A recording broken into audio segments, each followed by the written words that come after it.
gentlemen, please welcome Paul Burchard.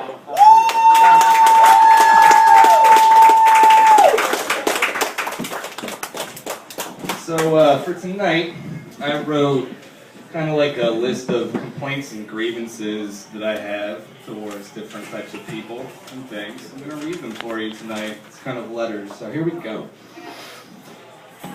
Dear Potheads, the fact that I have long hair does not mean I will sell you weed. It means I am willing to smoke yours. Dear my cats, I love you. So why is it that when I stand up off the couch too quickly, you freak out like I'm going to hurt you? Also, it's pretty insulting that you think if I did want to hurt you, that you could defend yourself. I am a human being, and you are a cat. I would decimate you. In fact, if I really wanted you dead, it would be so easy that all I'd have to do is go on vacation and not tell anyone about you.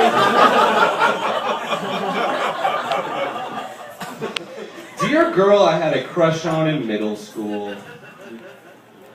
Fuck you. Dear Queen of England, stop knighting people. It doesn't make sense to do that anymore. Plus, you give the title to people like Alec Guinness and Elton John. In America, if we needed a man to defend a castle on horseback with a lance, and we voted for the guy who sang Rocket Man, that shit would be weird. P.S. Alec Guinness played Obi-Wan Kenobi, and he was a Jedi Knight. Regular knighthood seems like a pretty severe demotion, if you ask me. Dear girl I went on a blind date with last week, you're stupid. You know what, I'm going to break from the script for a second. Let me just tell you the story of exactly what happened with that. So, pick up this girl that I do not know, and gets to my car, and the first thing she says to me is, you should pull over and get gas, which is weird, because I had a full tank, and she wasn't looking anywhere, like even near my dashboard.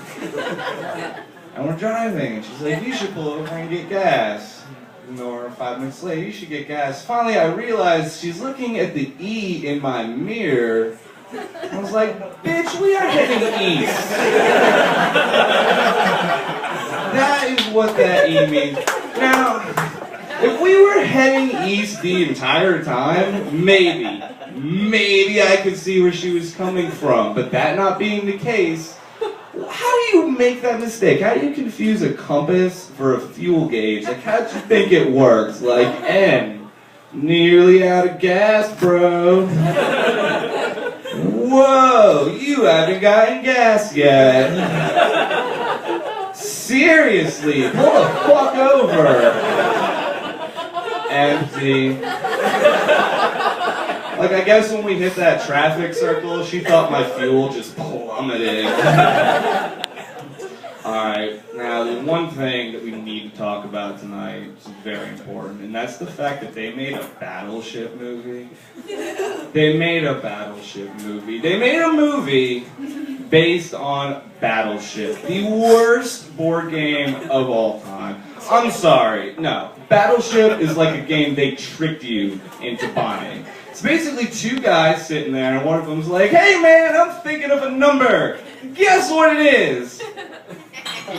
Nope, that wasn't it. We're having fun, huh? Battleship! And that's the entire game. And I always love the look on someone's face who hasn't played Battleship in a while. Like, they're all excited at first, and then 30 seconds in, oh right, Battleship fucking sucks. It's like the only game where you'll cheat in your opponent's favor. It's like, B6? Sure. You suck my Battleship. Do you want to go do anything else? Have you ever huffed paint before? Me neither. Let's go give that a whirl. I'll tell you though, Clue I like, because Clue has balls, recommended for ages 8 and up, for a game that could be called Somebody's Dead.